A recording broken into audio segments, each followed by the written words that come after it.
안녕하세요. DJ 선아입니다. 오늘의 사연 시작해 보겠습니다. 안녕하세요. 저는 40대 가정주부인데요. 남편이 사업을 하고 있어서 제가 옆에서 돈 관리해 주다 보니 거의 격리 역할도 같이 하고 있어요. 사업도 같이 하며 남편이랑 몇 년 사니 거슬리는 부분이 있어도 그러려니 했죠. 그렇게 부부끼리 서로 감싸주고 이해하며 단둘이 안락한 집에서 오순도순 살고 있었어요. 지금 사는 집은 더 크고 좋은데 이사 오기 전에는 전세를 살고 있었거든요. 지금이랑 다르게 그 당시에 살던 집이 1층이었는데 부엌 창문을 열면 바로 주차장이 떡하니 보였어요. 바로 코앞에 자동차가 주차되어 있고 밤에 보면 블랙박스 불빛이 아주 번쩍번쩍했죠. 그래서 부엌 창문에 달린 커튼을 쳐놓고 살았어요. 하지만 음식하다가 냄새가 나면 어쩔 수 없이 열어놓곤 했는데요. 살다 보니 이게 한계가 오더라고요. 어느 날은 너무 이사가 가고 싶어져서 남편에게 불만을 털어놓고 말았어요. 여보, 여기 이 집 너무 불편하다. 아무리 1층이라도 그렇지 부엌 창문 열면 바로 주차장 보이는 게 어딨어. 자동차에 달린 블랙박스가 우리 집 쪽 비추고 있는 것도 너무 불편해. 제가 오랫동안 참아온 하소연을 늘어놓으니까 남편이 나서서 경비원도 만나고 부녀회장도 만나더라고요. 그리고 아파트 회의에 참여해서 안건을 남기러 갔다 왔나 봐요. 아파트 회의에 다녀온 남편이 한숨을 쉬면서 이랬죠. 내가 경비원 아저씨도 만나고 부녀회장도 만났잖아. 하나같이 다들 이번 아파트 회의에 참석하라길래 갔는데 별 방법이 없대. 안 그래도 주차장 없다고 아파트 주민들끼리 싸우더라. 남편이 적극적으로 해결하려고 시도해봤지만 주민들이 주차할 공간이 없다는데 어쩌겠어요. 그래서 제가 그동안 생각해온 최선의 방법을 말했죠. 그럴 줄 알았어. 그럼 우리도 방범창 달고 집안에 CCTV 달아서 혹시 모를 상황에 대비하자. 일단은 그냥 이렇게 살기로 하고 빨리 이사 자금부터 모으게. 전에 살던 사람들은 어떻게 살았는지 몰라도 방범창도 안 달려 있었거든요. 그래서 집주인 도움으로 방범창 달고 집안에 설치할 CCTV는 저희 돈으로 달았어요. 그러다 어느 날은 남편이 부엌 창문 쪽에서 꼼지락거리고 있는 거예요. 뭐하고 있냐고 물어봤더니 남편이 이랬어요. 당신이 신경 쓰인다고 하니까 봤는데 커튼이 아니라 블라인드를 달아야겠더라고.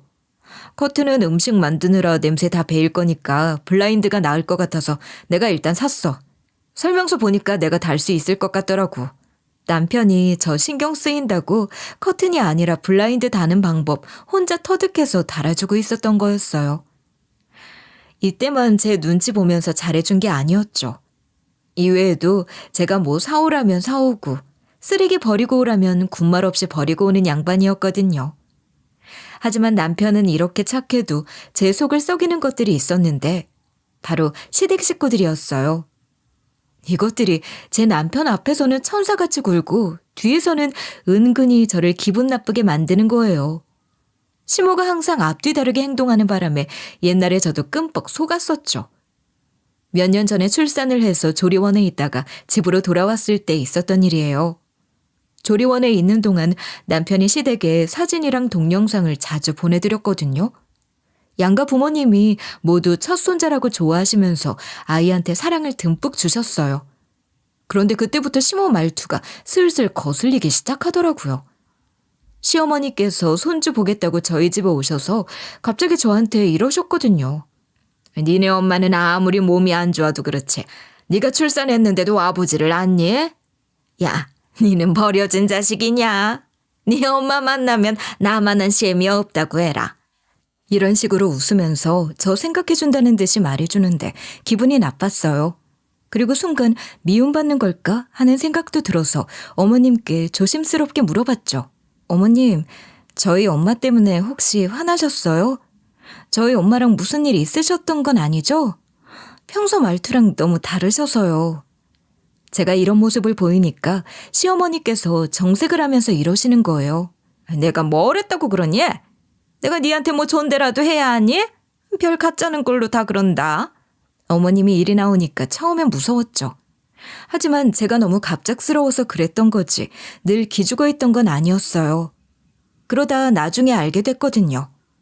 그 당시에 남편이 없어서 시어머니께서 그랬다는 거려. 남편만 없으면 시모가 저한테 맨날 야, 쟤, 니는 냐? 이렇게 말해서 알아채고 말았는데요. 제가 이 말투에 경악한 이유는 아들 앞에서는 품위 있는 사모님 마냥 이랬거든요. 어머, 그러니? 며느라가 몸이 아직도 힘들다고?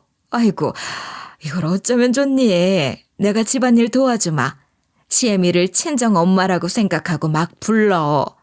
하시다 남편 없을 때 말투가 확 바뀌시는 거예요. 뒤늦게 이 사실을 눈치채고 시모가 집으로 돌아가시길 기다렸어요. 시어머니가 가시자마자 바로 남편에게 그동안 가진 이상한 느낌들을 말했는데요. 그런데 남편이 이런 식으로 시큰둥한 반응을 보이더라고요. 말투가 변하면 얼마나 변했다고 그래. 우리 엄마 원래 그랬던 것 같은데? 이제 당신이 편해졌나 보지. 너무 신경 쓰지 마. 당신이 시어머니 앞이라고 긴장하고 신경이 곤두서서 그래. 당신이 정 그러면 엄마한테 말해볼까? 남편이 제 편을 들어주면서 시어머니가 본 모습을 숨기고 있던 걸 절대 인정하지 않았죠. 하긴 남편 앞에서는 시모가 제, 니, 야 대신 아가는 며느라가야 우리 예쁜 며느리 이러는데 제 말을 믿겠어요? 그래서 남편에게는 우기는 것보다 한 발 물러서서 이야기해봤는데요.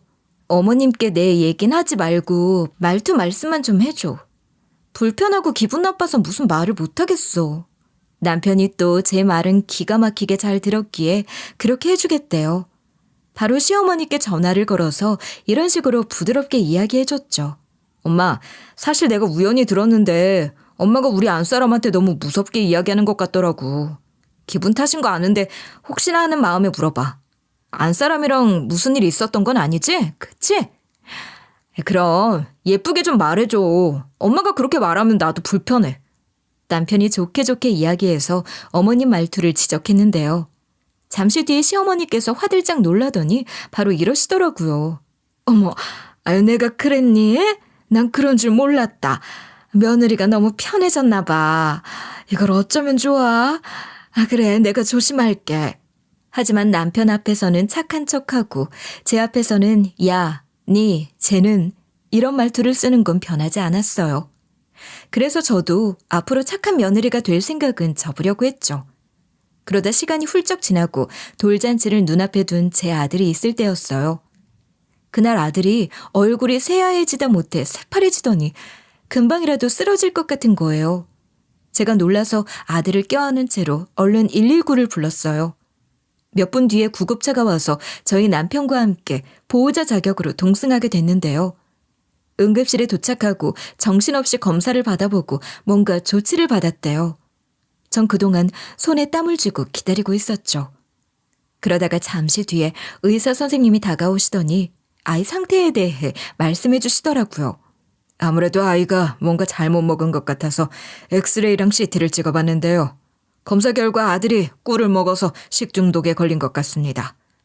돌전 아기가 꿀을 먹으면 식중독을 유발시켜 심하면 목숨까지 이를 수 있어서 일단 치료하면서 지켜봐야 할 것 같네요. 처음엔 그 말을 듣고 믿어지지가 않았어요. 그때 그 상황이 거짓말같이 느껴지고 꿈같이 느껴졌습니다. 하지만 그날부터 저희 아이는 병원에 입원해 투병 생활을 하다가 숨을 거두고 말았는데요. 고작 꿀 때문에 우리 아들이 세상을 떠나다니. 저는 꿀을 먹인 적이 없는데 도대체 우리 아들한테 누가 꿀을 먹인 걸까요? 그날 하필이면 저희 집의 남편, 친정 식구들, 시댁 식구들 모두 드나들며 손주를 보러 온 날이었어요. 그래서 집안 식구들한테 전부 다 전화를 돌리기 시작했죠. 남편과 친정 식구들, 시댁 식구들을 수소문해도 하나같이 다들 발뺌을 하는 거예요. 심지어 시모께서는 역정까지 내시면서 이런 말씀을 하셨어요. 뭐? 내가 꿀을 먹여서 애를 아프게 한 거 아니냐고? 나는 네 힘들까봐 손주 돌봐주고 밥도 먹여줬더니만 감히 이런 의심을 해? 세상에 시애미 의심하는 며느리가 어딨어? 사실 네가 먹여놓고 까먹은 거 아니니? 아니면 다른 사람 탓하려고 이러는 게야? 저는 혹시나 하는 마음에 물어본 거라고 오해해서 죄송하다고 말씀드리고 얼른 전화를 끊었는데요. 그런데 집에 달아놓은 CCTV 영상을 확인해보니 시어머니께서 우리 아들한테 꿀을 먹이고 있는 거예요. 남편에게 이 사실을 말하니 충격받아서 덜덜 떨었어요. 남편이 엄마한테 가서 직접 물어봐야겠다고 하더니 바로 시댁으로 뛰쳐나갔죠. 약 1시간 후에 남편이 시모에게 빡 돌았나 봐요. 남편이 시어머니랑 같이 집으로 들어오면서 언성을 높이고 있었어요. 갑자기 무슨 일이냐고 물어보니 남편이 시댁에서 어머님과 한 대화를 이야기해 줬는데요. 대화는 제 예상대로 기억 안 난다, 난 모르고 그랬다였죠. 남편이 제게 이런 얘기를 막 쏟아내니까 저희 부부 앞에 앉아있던 시모가 이런 말씀을 하시더라고요. 며느라, 내가 일부러 그런 건 아니고 거짓말한 것도 아니다. 세상에 어떤 알미가 손주한테 그런 짓을 해. 너도 애 돌봤으면 알 것 아니냐. 애 돌보다 보면 뭐 먹였는지 뭐 입혔는지 생각도 안 난다. 이러면서 대성통곡을 하시는 거예요. 집이 떠내려갈 정도로 꺼이꺼이 우는 시모를 보고 남편하고 제가 여기서 뭘 어떻게 하겠어요. 시어머니를 더 추궁해봤자 우리 아기가 돌아오는 것도 아니잖아요. 울음을 멈추지 못하는 어머님을 달래서 돌려보내고 우리는 우리대로 마음은 찢어질 듯 아프지만 추스리기로 했어요. 하지만 전 이날을 계기로 우울증이 너무 심하게 와서 밥도 못 먹고 잠도 못 자고 누워만 있게 됐죠. 살이 몇십 킬로가 훅 빠지고 얼굴이 해골처럼 변해서 진짜 못 볼 꼴이 되어버린 거예요. 점점 삶의 의욕이 없어져 가고 있었는데 남편이 늘 맛있는 음식을 사와서 제 입에 넣어주면서 일해줬어요. 여보, 제발 정신 차리자. 언제까지 이러고 있으려고. 산 사람은 살아야 하지 않겠어? 무슨 말로 위로해야 당신이 힘낼 수 있을까? 말해줘, 여보. 저 혼자였으면 절대 극복하지 못했을 거예요. 매일매일 워낙 간절하게 하소연하는 남편이 있었기에 겨우 살아날 수 있었어요. 하지만 이날 이후로 꿀은 아예 쳐다보지도 못하겠고 더 이상 애도 못 갖겠는 거예요. 아이를 잃은 뒤로 저를 늘 조심스럽게 대하는 남편에게 솔직하게 이야기했죠. 여보, 사실 나 우리 애기 일이 너무 충격적이라서 더 이상 애를 못 가질 것 같아. 어차피 새로 둘째를 가져봤자 첫째 생각이 계속 날 것 같은데 우리 애 없이 살면 안 될까? 제가 우울한 목소리로 이리 고백하니까 남편이 뭐든 좋대요. 저 원하는 대로 하재요. 그래서 그날 이후로 우리 부부만 같이 쭉 살아왔던 건데요. 남편이랑 친정 식구들은 자식들 안 가져도 그만, 가져도 그만이라며 제가 우선이라고 해주더라고요. 이번에도 역시 시댁 식구들이 문제였어요. 특히 시어머니께서 저를 볼 때마다 이런 말씀을 하셨거든요. 이제 가질 때도 되지 않았어? 아직도 마음이 좀 그래? 진짜로 아예 자식 없이 지내려고? 그래도 이제 슬슬 마음 추스려라. 자손은 이어야 할 거 아니냐. 어머님께서 걱정하시는 척 2세 준비하라고 닥달했지만 그게 어디 쉬워요? 남편이 저랑 시댁 식구들 사이에 눈치 보고 있으니까 2세 준비는 해본 적 있었어요. 그런데 제 몸이랑 마음이 너무 약해져 있어서 애가 들어섰다가 금방 달아나는 거예요. 결국 남편이 먼저 나서서 이런 말을 꺼냈어요. 이제 그만하자. 더 이상 하다가는 당신 건강이 너무 상할 것 같아. 시댁 식구들은 내가 알아서 할 테니까 신경 쓰지 마. 앞으로 2세는 없을 거라고 말씀드리고 있고 계속 강요하면 내가 강하게 나갈게. 남편이 이리 말해줘서 좀 의지가 되긴 했어요. 그런 이유로 손주에 대한 말씀을 드리러 시댁에 갔는데 긴장되더라고요. 진짜로 애 안 가지려고 했냐고 화내시면 어떻게 행동할까 생각도 해두고 있었는데요. 시댁에 도착하자마자 남편이 시부모님을 앉혀두고 진지하게 얘기했죠.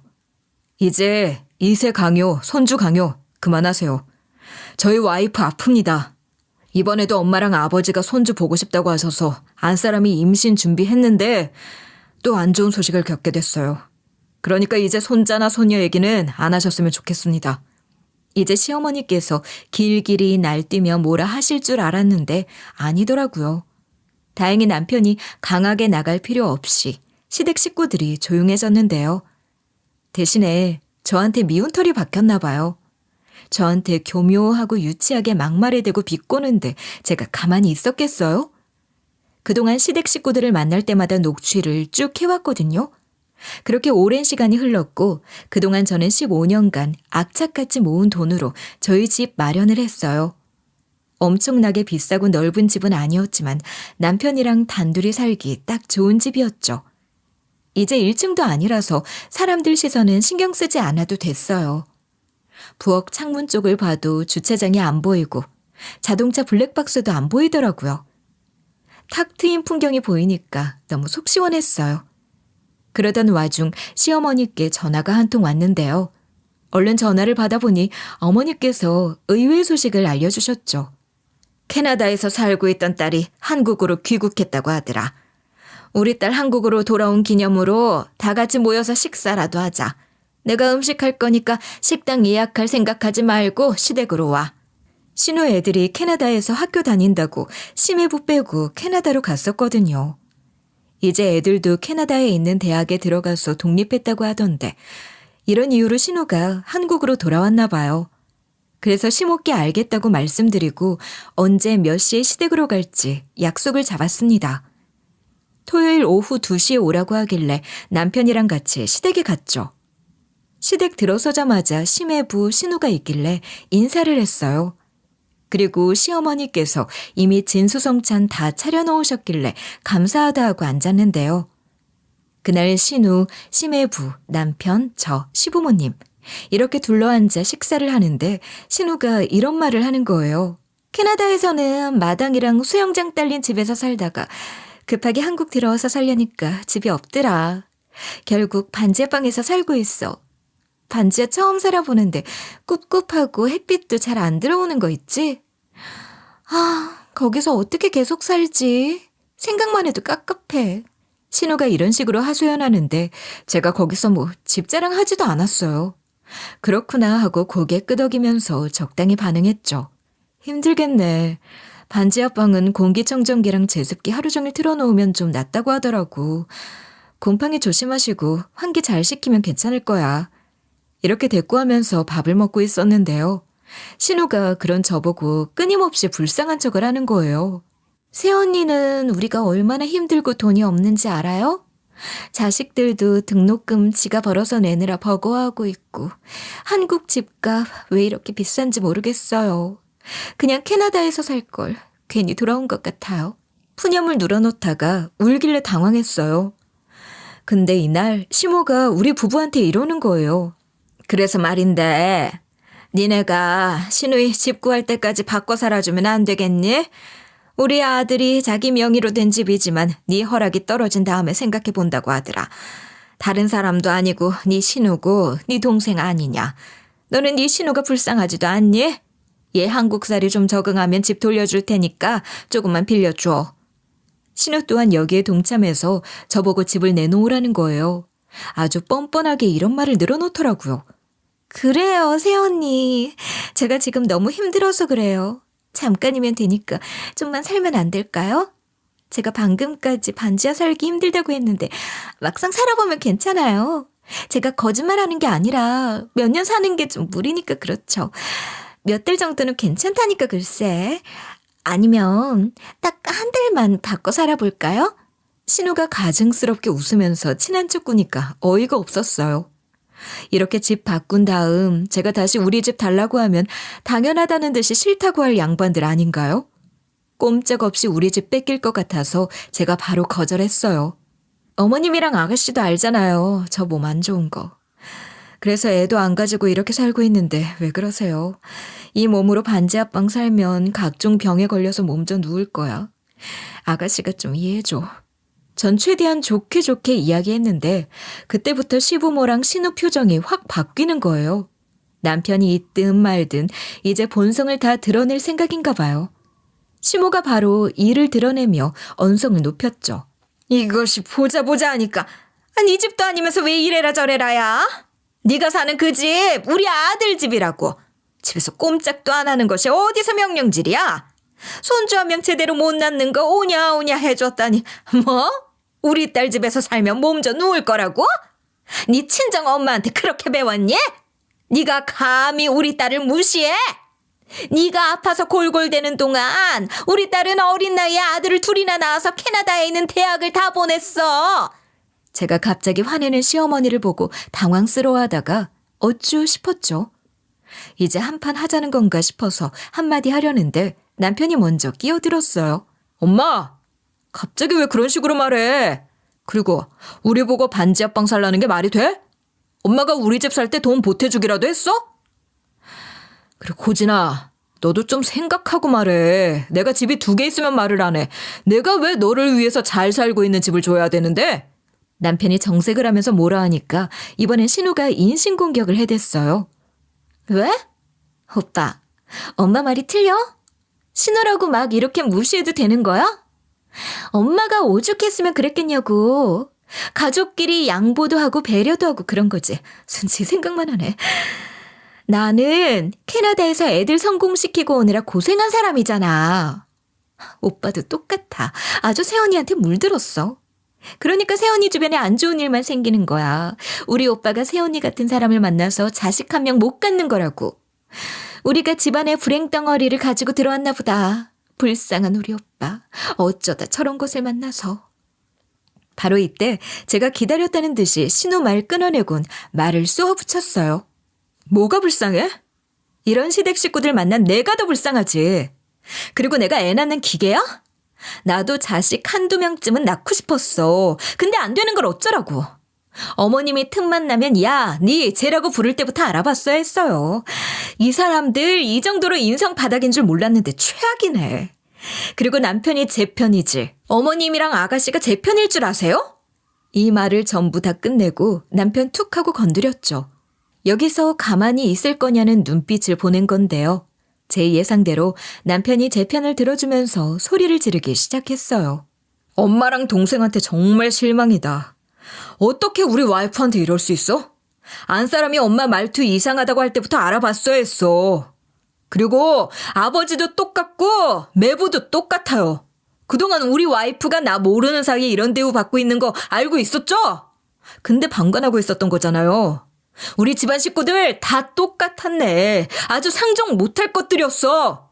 남편이 시모랑 신우 손가락질한 것은 물론 시부랑 시매부까지 삿대질하며 뭐라 한마디 해줬는데요. 그리곤 제 손 붙들고 이렇게 말해주었죠. 이런 집구석 얼른 나가버리자. 당신 말대로 상종 자체를 하지 말게. 얼척이 없다 정말. 집안 식구들 모두 저랑 제 아내한테 연락할 생각하지 마. 남편이 격분하면서 뭐라 한마디 했지만 시댁 식구들은 전혀 뉘우치는 느낌이 아니었어요. 시댁 식구들 눈빛이 아주 매서운 게 금방이라도 활활 타오를 것 같더라고요. 하지만 남편이 제 편인데 제가 두려워할 이유가 있나요? 전 그런 남편 손 붙들고 시댁을 빠져나왔죠. 그 뒤로 시댁 식구들이랑 한동안 연락 안 하고 지내고 있었는데 문 밖으로 인기척이 느껴지는 거예요. 남편이 없을 때라서 혹시나 시댁 식구들이 들이닥칠까 봐 인터폰을 확인했어요. 근데 택배기사 아저씨더라고요. 택배 박스를 하나 놓고 가길래 문을 열고 보낸 사람 이름을 확인해 봤어요. 시모가 보낸 거라서 깜짝 놀랐죠. 사실 얼마 전에 남편이 시어머니를 비롯한 모든 시댁 식구들이 저랑 화해하고 싶어하는 눈치라고 했거든요. 남편이 그러던데 어머님이 전화로 이런 말씀을 하셨대요. 며느리가 아직도 마음이 좀 그렇냐? 내가 그때는 너무 경솔했던 것 같다. 며느라가한테 내가 한 말 신경 쓰지 말고 연락해 주라고 해라. 내 연락을 받아야 무슨 말이라도 하지. 시모가 먼저 다가올 줄 몰랐는데 그랬다고 하니 의외라고 생각했죠. 저랑 다시 잘 지내보려고 선물도 보낸 것 같았어요. 이 당시에는 저도 시간이 흐르니 화가 그때보다는 많이 누그러진 상태였죠. 그래도 시댁인데 평생 안 보고 살 수는 없으니 슬슬 화해하긴 해야겠다는 생각을 하면서 박스를 열어봤는데 웬 꿀이 들어있는 거예요. 정말 경악을 금치 못했어요. 마음속에 억지로 묻어두고 있던 악몽 같던 상처가 다시 떠오르고 말았거든요. 누구 때문에 내 자식을 잃었는데 감히 이따위 짓을 하다니. 시모한테 바로 전화해서 소리를 지르기 시작했어요. 어머님! 제가 첫째 꿀 때문에 잃어서 상처 크게 받은 거 알고 있잖아요. 그 뒤로 꿀만 보면 피하고 있는데 어떻게 이걸 보낼 수 있으세요? 그런데 시어머니께서 얼척없게도 이러시는 거예요. 기껏 어른이 생각해서 보내줬더니 위아래도 없이 굴어? 나라고 보내고 싶어서 보낸 거 아니다. 하도 아범이 둘이 화해하라고 난리치길래 어른이 손수 먼저 손을 내민 건데 건방진 년이 성의를 무시해? 아무리 실수로 아이를 떠나보내게 한 거라고 해도 이럴 수 있을까요? 저는 정말 악에 받쳐서 어머님한테 고래고래 소리를 지르기 시작했어요. 지금 이딴 걸 성의라고 하시는 거예요? 제가 그때 얼마나 힘들어했는지 알고 있으면서 사람이면 이럴 수 없어요. 제가 지금 위아래 따지게 생겼냐고요. 시어머니께서도 절대 지지 않으셨죠. 오히려 저보다 더한 막말을 하시면서 속내를 드러내시더라고요. 그렇게 나오겠단 말이지. 오냐, 이참에 나도 하고 싶은 말 하자. 야, 좋은 말 할 때 저번에 말한 것처럼 당장 그 집에서 나와서 우리 딸이랑 집 바꿔. 안 그럼 내가 쫓아가서 니년 머리채 잡고 내쫓을 거야. 너 같은 년이 우리 아들이 쎄 빠지게 일해서 범 집에서 살고 있는 것부터 아주 속 터져. 내가 사주를 보고 왔는데 나랑 니랑 그렇게 앙숙이나 다름없고 니년 팔자에는 지부 없으니 당장 바꿔라. 뭐 자식 보고 없는 년이 집 복이라도 있겠니? 이렇게 말했으면 알아들어야지. 이 상황에서조차 신우랑 집 바꾸라고 하는 시모를 보면서 이 여자에게 남아있는 미운 정까지 모두 다 떨어지고 말았어요. 그래서 시어머니 전화를 뚝 끊어버리고 마음 한켠에 생각하고 있던 복수를 다짐했죠. 전 오랫동안 시모를 증오해왔거든요. 고의가 아니더라도 제 아들한테 꿀을 먹여서 저 세상 보내버렸고 절 자꾸 무시하려고 드는데 당연한 거 아니겠어요? 남편이 제게 워낙 잘해주고 중간다리 역할을 성실히 해오고 있어서 계속해서 복수를 미루고 있었던 거였어요. 하지만 신우가 온 뒤로 사태가 점점 심각해지더라고요. 신우의 맞장구에 시모가 하는 짓이 더 심해지는 꼴을 보고 결심했어요. 시모랑 신우 이것들을 제대로 참교육해주겠다고요. 그래서 전 몇 년 전 일을 조사하기 시작했어요. 이사 오기 전에 달아놓은 CCTV 영상을 가지고 있었거든요. 이걸 서류화하며 복수할 생각이었어요. 공소시효가 이미 지났지만 시모랑 신우를 깜빵에 넣으려고 한 짓은 아니었어요. 남편 앞에서는 다정한 시애미인 척 연기할 정도로 아들 귀중하게 생각하는 시모에게 본때를 보여주기 위한 거였죠. 그러기 위해서 시모를 만나려고 했는데요. 그런데 때마침 시어머니께서 다음 날 낮에 저한테 전화를 한 거예요. 남편이 일하러 간 건 기가 막히게 알고 이런 명령을 내리더라고요. 30분 뒤에 갈 테니 문이나 열어. 문 안 열어주면 열쇠공이고 경찰이고 다 불러서 어떻게든 문 열게 할 거니까 그렇게 알아라. 일방적으로 이렇게 말하더니 전화를 끊어버렸어요. 제가 무서워할 줄 알았나 봐요. 전 이제 눈에 거슬릴 게 하나도 없는 상태였어요. 그래서 1시간 정도 후에 초인종 소리가 들려서 문을 열어줬죠. 시모가 혼자서 온 게 아니고 신우랑 같이 왔더라고요. 전 이때부터 녹음기로 녹취하기 시작했어요. 시모랑 신우가 이삿짐까지 싣고 온 걸 보고 제가 멈칫하니까 시어머니께서 입을 여셨습니다. 아들한테는 네가 집 주기로 했다고 말하면 되니까 나와라. 우리 아들이 네 말을 믿겠니? 내 말을 믿겠니? 아유, 이렇게 좋은 집이 너 때문에 기운이 다 망가진 것 같다. 우리 아들이 네 같은 것이랑 결혼해서 자식도 못 가진 거야. 손주도 네 피를 이어받아서 그런지 꿀 조금 먹였다고 아주 생난리를 치더라. 야, 내가 사실 그때 네 아들이 개거품 물면서 야단을 치길래 혼 좀 냈거든. 근데 그리 갈 줄 몰랐어. 나 참 어이가 없어서. 뭘 꼬라보니? 니도 돌 전에 꿀 좀 먹였어야 했는데. 아휴, 아들 오기 전에 얼른 썩 꺼져라. 신우가 시모 말이 끝나자마자 박수를 치면서 이렇게 맞장구 쳤는데요. 엄마가 나가라면 나가야지 뭐하고 있어. 이게 눈 똑바로 뜨는 것 좀 보소. 이제 막 나가려나 보네. 꼴에 세운이라고 뭐 기강이라도 잡게? 엄마, 나 없는 동안 어떻게 지냈어? 내가 세운이 결혼식 때만 봐서 몰랐는데 뭐 저런 게 다 있나 몰라. 시엄마가 나가라면 바로 짐 챙기고 나갈 것이지 싸가지 없게 어디서 입 꽉 깨물고 있어? 왜? 오빠한테 전화해서 이르게? 일로 봐. 새언니가 우리 엄마한테 쌍욕했고 나 밀치고 머리채 잡으려고 했다고 말하면 돼. 전 이 목소리들을 전부 다 녹음하고 있었죠. 제가 이날만 녹취하고 있었겠어요? 아까 말한 대로 오랫동안 절 괴롭히고 비꼬았던 시댁 식구들이 말한 걸 다 녹취했다고 했었잖아요. 몇 년을 녹취한 걸 속기사 사무소를 통해 서류로 만들어 놓고 있었어요. 세월이 지나면서 시모에게 익숙해지기도 했고 무뎌진 부분도 있어서 복수에 대한 생각이 많았는데요. 어머님을 매일 만나던 게 아니라서 가능한 일이었어요. 시어머님께 한번 데이면 남편이 달래주고 제 편 들어주고 또 마음 풀리고 몇 개월 뒤에 만나면 시모가 남편 앞이라고 또 저한테 잘해주고 이런 식이었거든요. 그래서 차라리 녹취의 서류를 남편에게 보여줘서 시댁과 아이의 연을 끊을까 생각했지만 그때 안 그러길 잘했어요. 왜냐고요? 지금이 딱 참교육하기 좋은 순간이었기 때문이죠 뭐. 이런 생각들을 하며 시모랑 신우한테 서류 한 장 꺼내서 보여줬어요.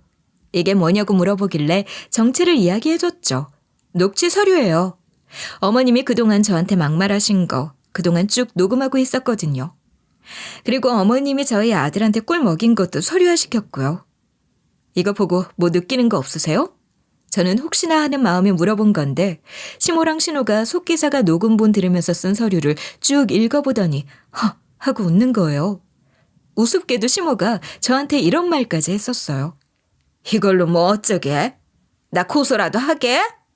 네가 머리가 어떻게 됐나 보구나. 내가 네 아들한테 꿀 먹여서 뭐? 니는 공소시효도 모르니? 멍청하면 뭔들 못하겠니? 더군다나 나는 고의성이 없어서 처벌받지도 않아 이거사. 법에 대해서 뭣도 모르면서 아는 척을 하며 난리를 치는데 신우는 여기서 한술 더 떴죠. 이 멍청한 것이 이런 식으로 대놓고 망언을 해댔거든요. 완전 바보 아니야? 지능이 낮니? 녹취 서류로 뭐 어쩌려고? 우리 공갈하려고 하는 거야 뭐야? 설마 돈 달라고 하는 거니? 자식도 못 낳고 끙끙대더니 이제 돈까지 밝히려고? 시모랑 신우가 쌍으로 이러길래 제가 속 시원하게 이야기해버렸습니다. 아니요, 전 고소할 생각 없는데요. 제가 이것만 녹취하고 서류로 만든 것 같으세요?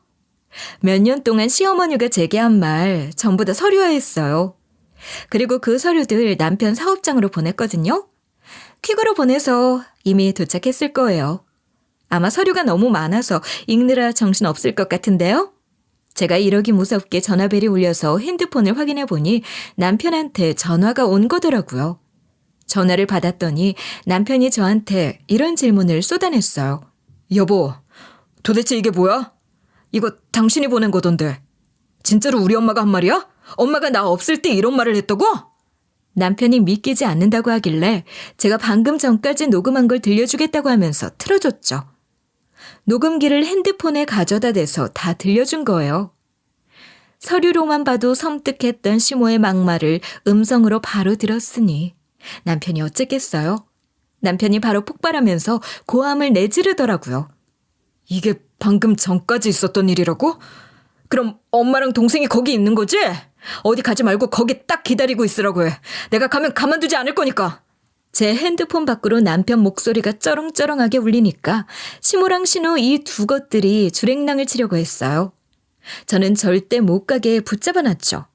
그랬더니 시어머니께서 발버둥 치며 소리를 질렀어요. 이건 놔! 뭐 하는 짓이야? 난 지금 아들이랑 할 말 없어. 버릇없는 것이 어디 시애미 팔을 꽉 잡고 안 놔주려고 해. 신우도 시모랑 똑같이 아주 난리를 치면서 악을 질렀습니다. 이거 완전 싸가지 없는 거 아니야? 네가 뭔데 날 막아? 아파! 나 이거 경찰에 신고할 거야! 놓으라고! 시모랑 신우 둘 다 제게 욕을 하면서 별말을 다 하더라고요. 그렇게 몇 분이 흐르자 저도 지치고 시모랑 신우도 지치고 말았어요. 바로 그때 도어락 비밀번호 치는 소리가 들리더니 남편이 들어왔죠. 시모랑 신우가 왜 도망을 가려고 했나 싶었는데 몇 년 동안 제가 모르던 남편의 모습이 있었던 거였어요. 그 정도로까지 남편이 분노한 모습을 본 건 처음이었거든요. 남편 손에는 제가 보낸 녹취 서류가 돌돌 말려 있었어요. 그 서류로 시모랑 신우를 마구 쳐댔죠. 그리고 시모랑 신우를 향해 있는 힘껏 내지르더라고요. 엄마랑 동생이 어떻게 그럴 수 있어? 그동안 가족이라서 믿었는데 어떻게 그럴 수 있냐고! 안 사람이 엄마 말투가 이상하다고 뭐라 한마디 했어도 끝까지 엄마니까 믿었어. 엄마 편에 서면서 아내를 위해 중간다리 역할을 성실히 해온 건데 어떻게 나한테 이럴 수 있냐고! 전 남편이 그렇게 흥분한 걸 처음 봤는데 시모랑 신우는 여러 번 봐온 모양이에요. 남편이 하는 말을 듣고 입을 떡 벌리고 말았어요. 엄마가 감히 우울 아들한테 그런 짓을 해? 꿀을 먹여놓고 어떻게 뻔뻔하게 모르는 척할 수 있냐고. 내가 사회초년생일 때 회사 딱 처음으로 들어갔는데 엄마랑 동생이 회사까지 찾아왔잖아. 우리 아들한테 뭐라 하지 말라고 하고 출근 시간 너무 이르다고 말하고 거기에 동생이 옆에서 복지도 너무 구리다고 한마디 했던 거 기억 안 나? 내가 그때 뒤집어 엎었지? 시어머니께서 그 말을 듣고 잔뜩 겁에 먹은 채 중얼거렸죠. 그 이야기는 왜 갑자기 꺼내는 거야? 그건 그때 사과했잖니. 그것까지 들먹이며 화를 내면 어쩌자는 거니? 시모가 남편 눈치 보면서 할 말은 다 하고 있으니까 남편이 귀청이 떨어질 정도로 소리를 빽 지르기 시작했어요. 내 인생 내가 알아서 할 거고 엄마 입맛에 맞추지 말라고 했잖아. 너도 엄마한테 떨어질 콩고물 주워 먹으려고 맞장구 치지 말라고 했지? 그 뒤로 그런 일 없어서 안심했는데 감히 내 아내한테 그런 막말을 해댔어? 난 그래도 우리 엄마니까 믿었어. 엄마랑 동생이 회사에서 난동 피웠을 때는 내가 나이가 어리고 처음으로 들어간 회사였으니까 그런 줄 알았는데. 그리고 확실히 너무 안 좋은 것이었으니까 걱정되는 마음에 그런 거라고 생각했다고. 하지만 아니었어. 와이프 말 믿었어야 했어. 말하는 게 좀 그렇다. 아내하고만 있을 때 말투가 달라진다고 했을 때 조치를 취했어야 했는데 나한테 말도 안 하고 가져온 이 이삿짐들은 또 뭐야? 감히 나 몰래 집을 바꾸려고 해? 남편 말도 맞는 게 시모가 저한테 잘해줬다, 못살게 굴었다, 얼마나 오락가락했어요. 전 시모의 그런 면모를 아주 잘 알고 있었기 때문에 제가 뭔 일을 당하면 맞받아칠 무기를 준비하고 있었던 거였어요. 그리고 그 무기가 통했던 거고 그 결과 남편이 길길이 날뛰더니 시모랑 신우 이삿짐을 마구 던지기 시작했죠. 와우, 남편 성격 장난 아니더라고요. 남편이 불같이 화낼 거 알고 있었기 때문에 시모랑 신우가 주랭랑을 치려고 했나 봐요. 결국 집 밖으로 시모랑 신우 이삿짐이 던져지고 말았어요. 그날 그것들 이삿짐만 던져졌게요? 시모랑 신우까지 밖으로 내던져져서 곡소리를 내더라고요. 남편이 아파하는 시모랑 신우를 향해서 아주 차갑게 이야기했어요. 엄마랑 동생 둘 다 다시는 나 볼 생각하지 마. 이제 평생 용돈 받을 생각하지 마. 나한테서 나오는 돈줄 전부 다 끊어버릴 테니까 그렇게 알고 있어. 그리고 엄마는 내가 빌려준 내 돈 갚아야 할 거 아니야. 동생이랑 같이 갚으라고. 알겠어? 남편이 저도 모르는 사이에 큰 돈을 빌려줬었나 봐요. 시모랑 신우 얼굴에 차용증을 집어 던지더니 목소리를 높이더라고요. 몇 달 전에 엄마가 사정사정하면서 마누라 몰래 차용증까지 써가며 큰돈 빌려줬더니 이런 짓을 해? 난 마누라한테 이혼당할 각오로 엄마 도와준 거였어. 근데 이 돈 사실 동생 줬다며? 엄마한테 무슨 일이 생길 것 같아서 걱정했거든? 동생 니는 아는 게 있지 않을까 싶어서 찾아가 본 건데 걔가 삐까뻔쩍한 외제차를 몰고 들어오더라? 어디서 난 거냐고 추궁해서 물어봤는데 엄마한테서 받은 거래. 한국에 제대로 된 터전 없으니까 그거 만들어준다고.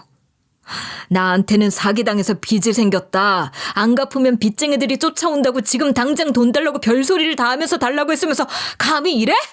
남편이 빌려준 돈 안 주면 고소하겠다고 하니까 시모가 싹싹 빌다가 신우를 쳐다보며 물었어요. 너 그 돈 어쨌냐? 진짜로 외제차 산 거야? 아들 말이 맞아? 나한테는 생활비로 쓸 거라고 했잖아. 내가 어렵게 준 돈을 그렇게 쉽게 써버린 거야. 근데 신우가 맞대요. 그것도 남편이 봤다는 뽀대나는 외제차 뽑느라 돈을 다 썼다는 거예요. 그 말 듣자마자 시모가 바로 무릎을 꿇었어요. 시모가 신우 팔도 막 잡아당겨서 무릎 꿇린 다음 막 사과를 해댔죠. 미안하다. 전부 다 미안해. 며느리 너한테 막말한 것도 미안하고 아들 너 속인 것도 잘못했어. 이렇게 싹싹 빌 테니까 제발 한 번만 봐주라. 딸내미 보고 외제차 다시 팔아서 너한테 돈 돌려주라고 할 테니까 화 풀어. 그런데 이걸로 우리 남편 화가 풀리겠어요? 남편이 씩씩대고 있길래 제가 소파에 딱 앉아서 손가락질하며 시모랑 신우 불렀어요. 집안에 있는 사람들이 모두 다 저를 쳐다보길래 말해버렸죠. 남편한테만 사과할 게 아니라 나한테도 고개 숙여야죠. 그래야 남편이 봐줄 거 아니에요. 이리 와서 넙죽 엎드려 보세요. 제가 이러니까 시모랑 신우가 남편 눈치를 보더라고요. 그 꼴을 보니까 열이 확 받았는데 남편이 역시나 제 편을 들어주면서 악을 지르기 시작했어요. 미쳤어? 사과 안 하고 뭐해? 가서 사과해. 똑바로 사과 안 하면 죽도 밥도 없을 줄 알아? 그래서 시모랑 신우가 제 발밑으로 들어와 넙죽 절을 했죠. 마음에 들지는 않았지만 시어머니께서 이런 식으로 사정하긴 했어요. 며느라 미안하다. 제발 니네 남편 좀 말려봐라. 저놈이 화가 나면 우리도 어찌하지 못하는데 그래도 며느리 네 말은 듣지 않니? 은근히 사과하면서 명령질과 부탁을 하는 것 같길래 이리 대꾸했어요. 어머님, 그게 사과예요? 사과 같지도 않은 사과 하실 거면 하지 마세요. 전 남편 말릴 마음도 없고 그런 사과 받아줄 생각도 없으니까 이 집에서 썩 꺼지시라고요. 시모가 허둥지둥거리며 그럼 자기가 어찌하면 되겠냐고 하길래 108배라도 해보라고 했어요. 그런데 이 두 것이 진짜로 하는 거예요. 땀 뻘뻘 흘리면서 108배 다 하고 제발 봐달라고 싹싹 빌길래 제가 108배 하면서 뭘 빌었냐고 물어봤는데요. 이때 시어머니 입에서 이런 말이 나왔죠. 아무것도 안 빌었고 며느리 너한테 사과하고 싶은 마음과 뉘우치는 마음만 갖고 있었다. 108배로도 부족하니? 그럼 108배 한 번 더 할까? 말만 해라. 네가 하라면 언제든지 할게.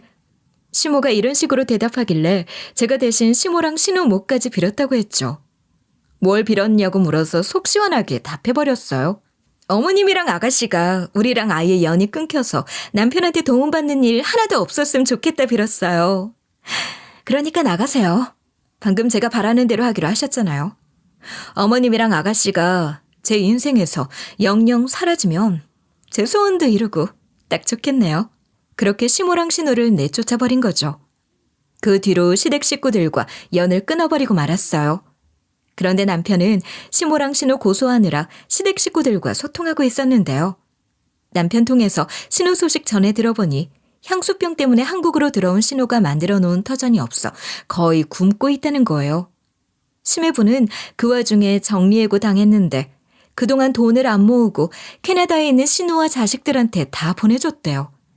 근데 지 오빠가 준 돈으로 외제차 뽑을 정도로 개념 없던 신우가 남편이 준 돈이라고 아껴 썼겠어요? 펑펑 다 쓰기 바빴겠죠.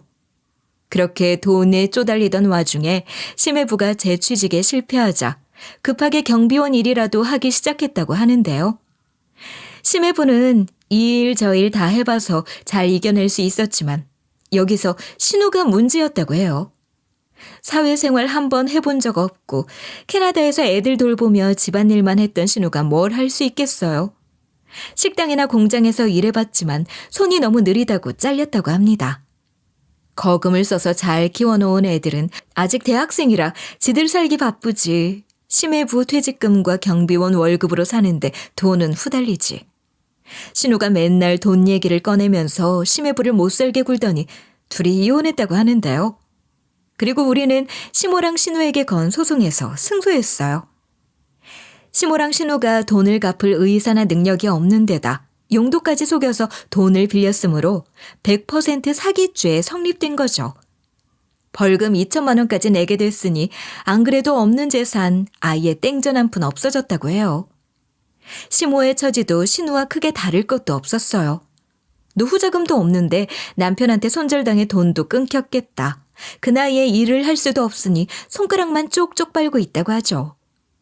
전 남편에게서 이 말을 쭉 전해 듣고 저한테 말도 없이 시모에게 돈을 빌려준 남편에게 사과를 받았어요. 그 뒤로 남편이랑 같이 잘 살고 있는데요. 얼마 전에는 시모가 연락 와서는 주눅든 목소리로 잘 지내냐 하길래 웃으면서 말해줬어요. 남편한테 다 전해 들었어요. 돈 빌리시려고요? 아가씨는 돈 때문에 가정 개판 나서 이혼당해서 도움은커녕 자기 살기도 바쁘죠? 이참에 그냥 기초생활수급자 신청이라도 하세요. 막말하고 못살게 군 것도 모자라 아들 목숨까지 앗아간 집안 사람이 피해자한테 신세 지려고 하지 마시고요. 이렇게 말하고 전화를 딱 끊어버렸죠. 이 뒤로 시모한테 아무런 연락도 안 오고 너무 좋아요. 애매한 증거로 남편 설득하려고 하지 않고 오랫동안 증거 모으길 정말 잘한 것 같아요. 니는 왜 그러니? 니는 좀 그러지 마라. 야, 이리 와봐. 이렇게 말한 거 몇 개만 들려줘서 뭐 하겠어요? 남편이 또 중간다리 역할 했겠죠. 그동안 꾹 참아가며 시모가 한 방 날릴 때까지 기다리고 있어서 다행이었어요. 로마는 하루아침에 이루어지지 않았다는 말이 있잖아요. 전 정말 한 도시를 건설하는 마음으로 오랫동안 복수의 칼날을 갈아왔던 것 같아요. 덕분에 시원하게 참교육해주고 시댁 식구들 정신교육까지 해준 것 같아서 속 시원할 따름인데요. 여러분들도 시집살이를 당하고 있다면 꼭 제대로 된 방법으로 시댁 식구들 인생교육을 시켜주시길 바랄게요. 그래야 저처럼 사이다 먹은 것처럼 시집살이에서 벗어날 수 있을 거예요.